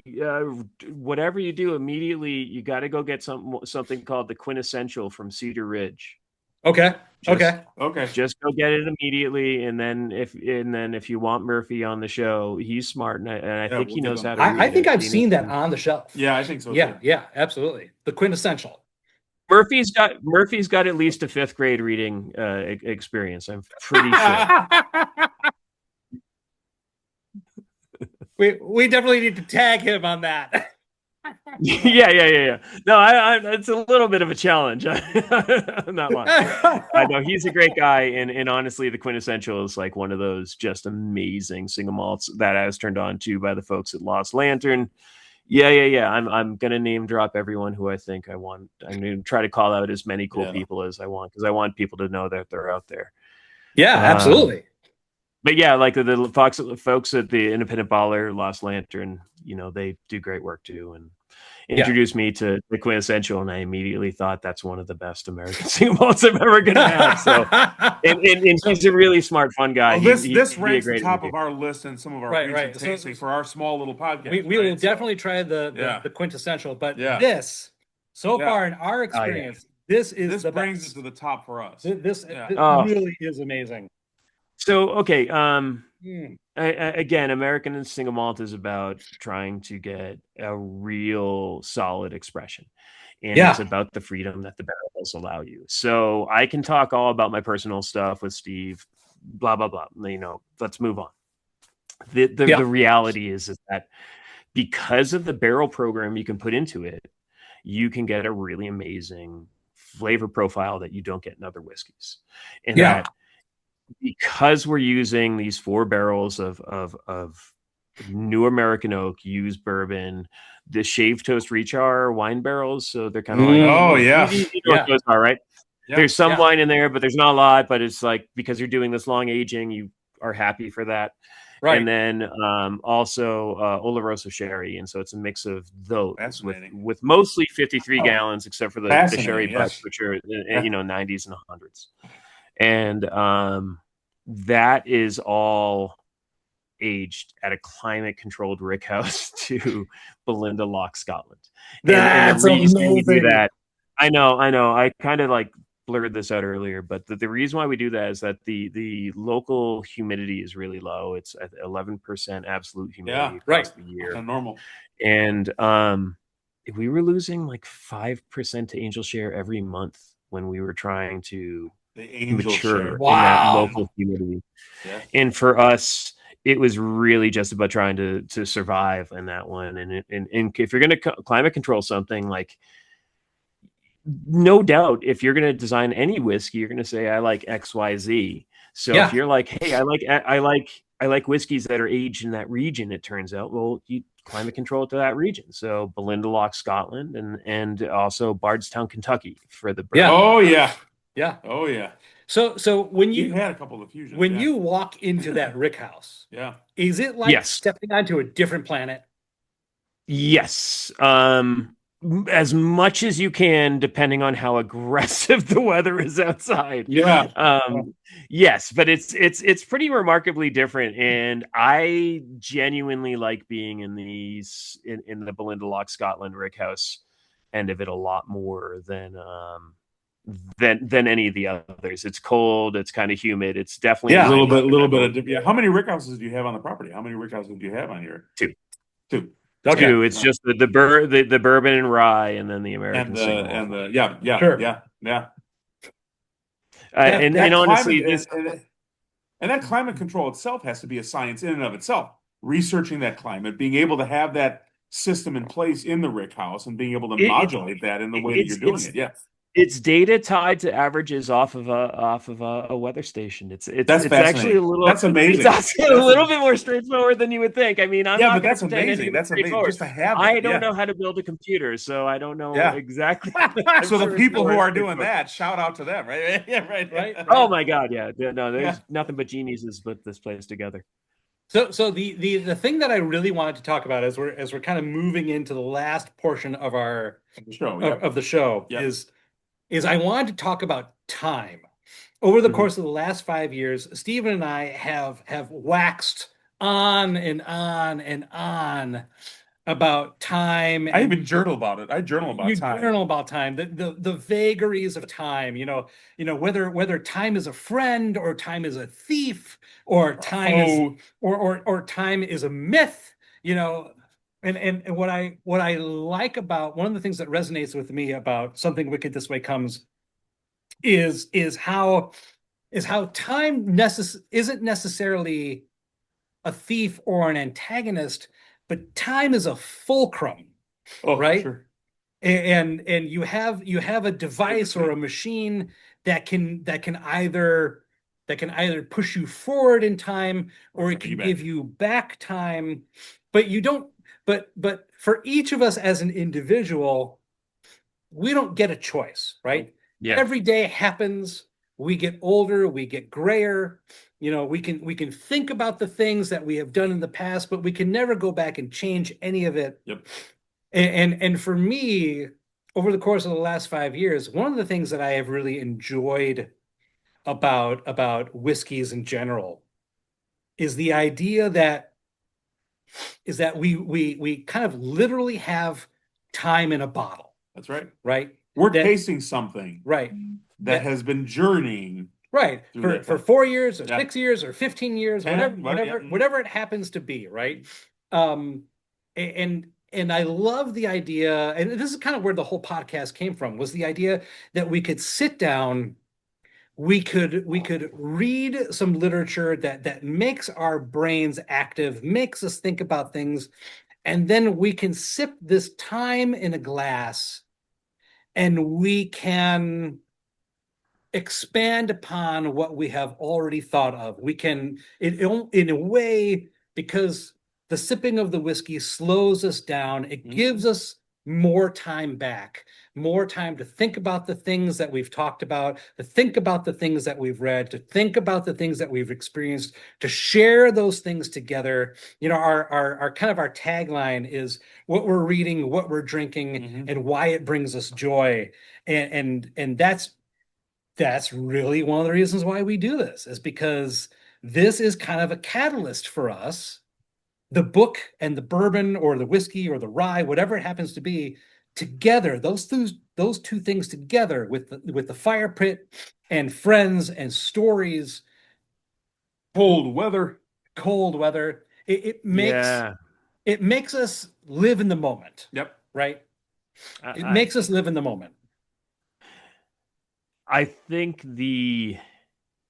first of all, you couldn't have described better my ideal, like when I feel most connected with what the purpose of what we do as distillers is. Yeah. It's alcohol's a complicated thing. But what you described is something that I think is really honest and human, and still very positive, is that level of connection and slowing things down. And so I thank you for that, because like I sometimes forget that myself, and I think I had for a little while. So it's something that we genuinely, Mark and I met shortly before about 3 years before the pandemic. Right.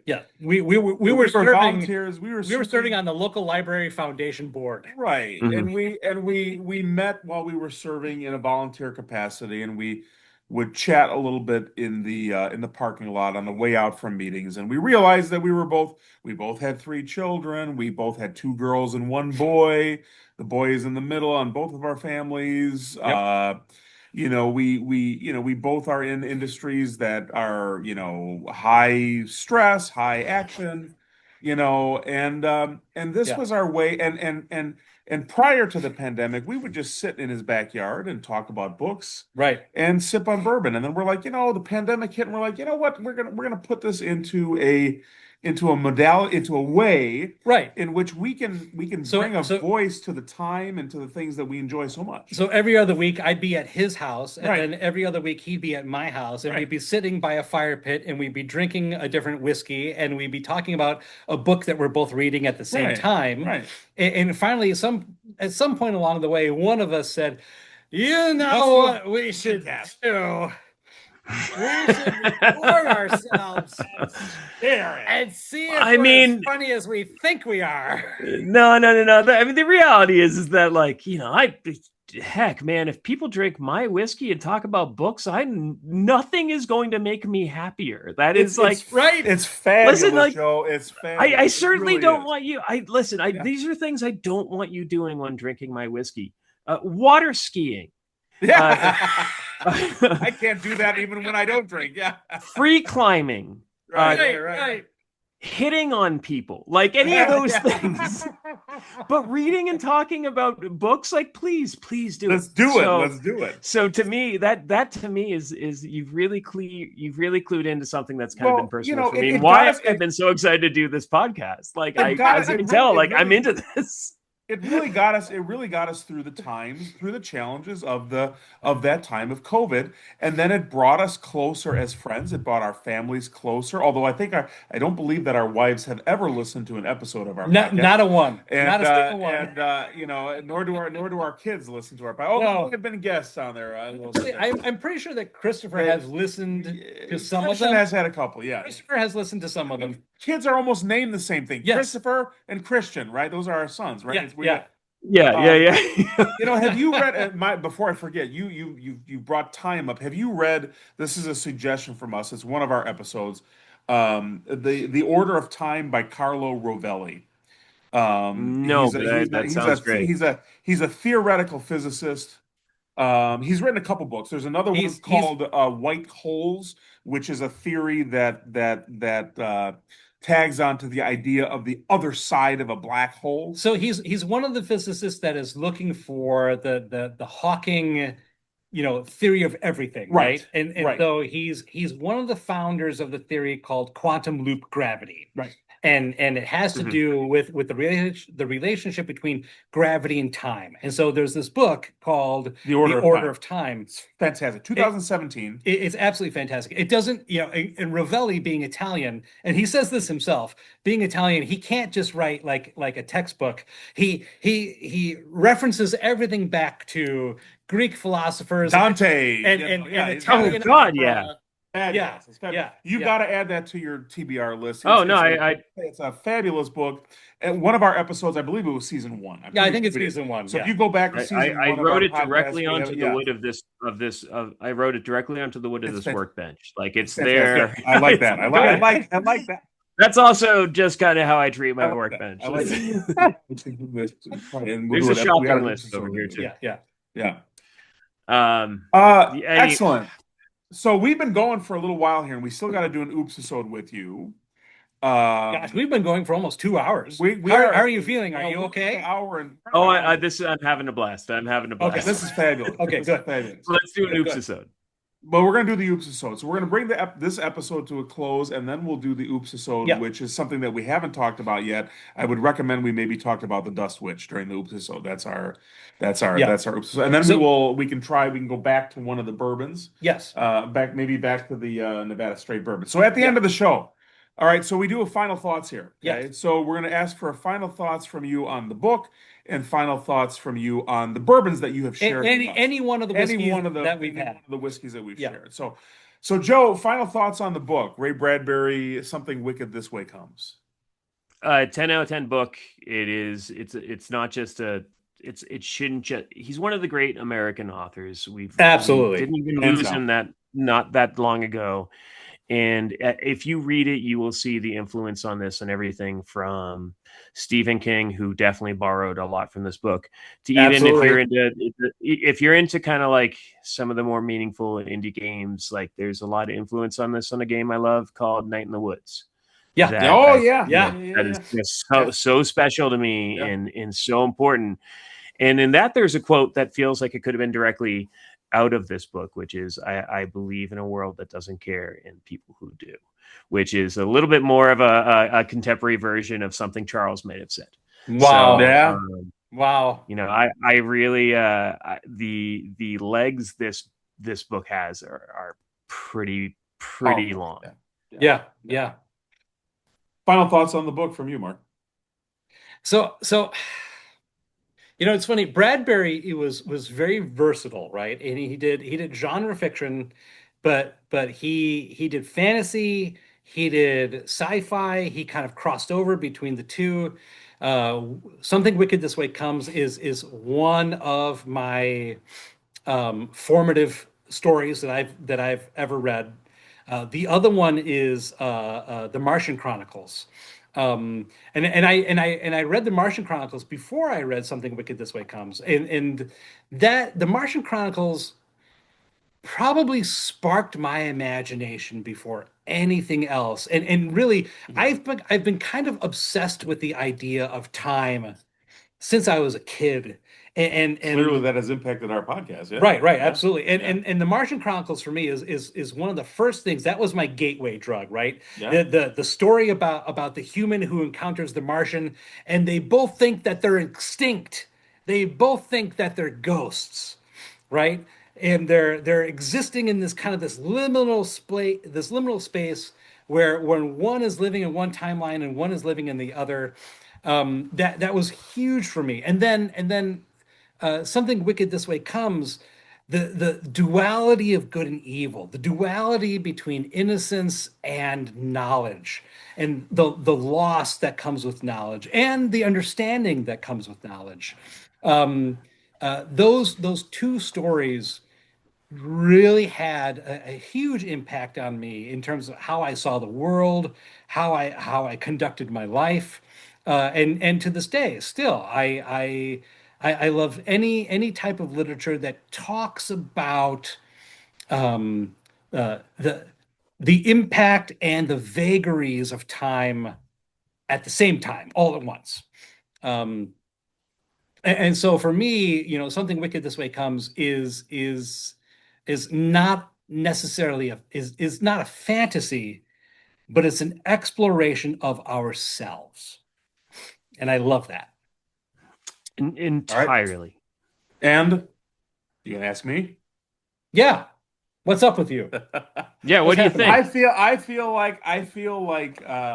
like Ray Bradbury had a conversation with me when I was 15, and then he went away for the vast majority of my life. Right? And now I'm about to turn 52 in May of next year. And with the reading of this book, it was almost as if Ray Bradbury was sitting on my living room couch and waiting for me to return to the book. I have not read this book in 30 years. Yeah. And he waited for me to return to it, and he gave me a different perspective on the way that it was written. And I think I value that more than even the book itself.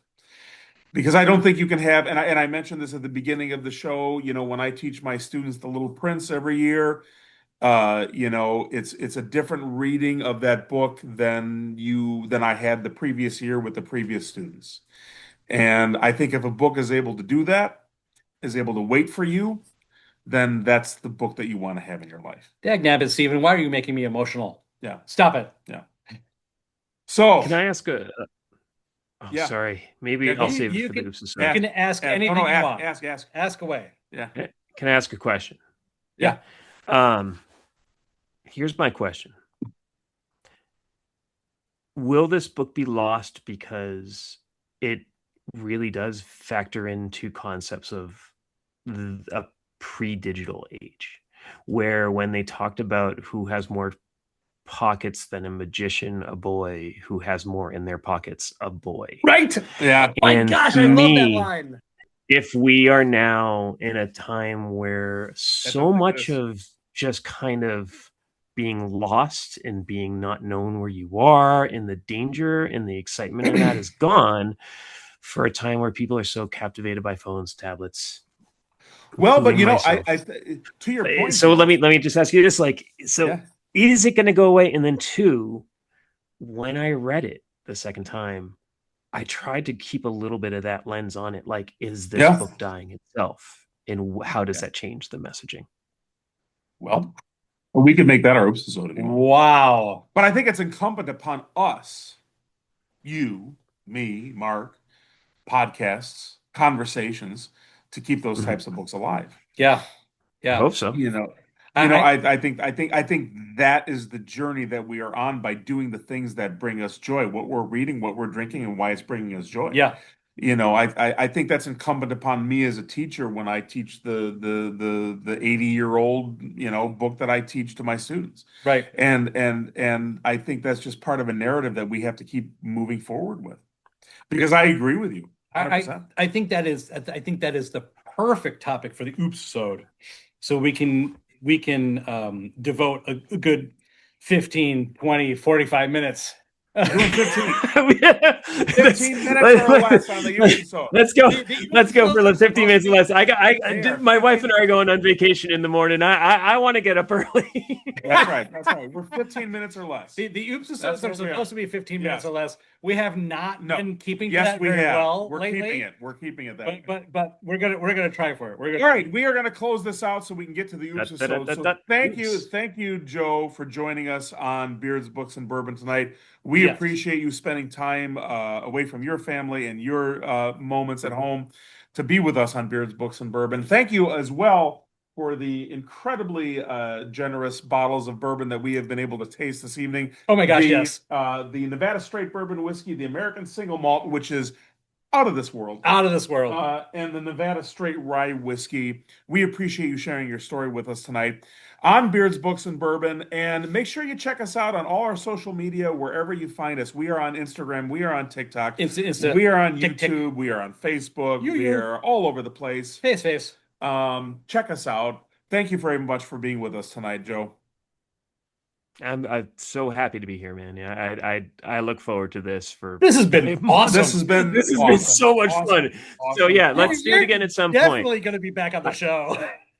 Oh, good. I'll find some other really, really gush-worthy book that we can talk about. Absolutely, we can gush about that. Absolutely. And remember, whether you are in September, October, or November, if you're not listening to Beards, Books, and Bourbon, you're doing it wrong. Good night, everybody. Good night.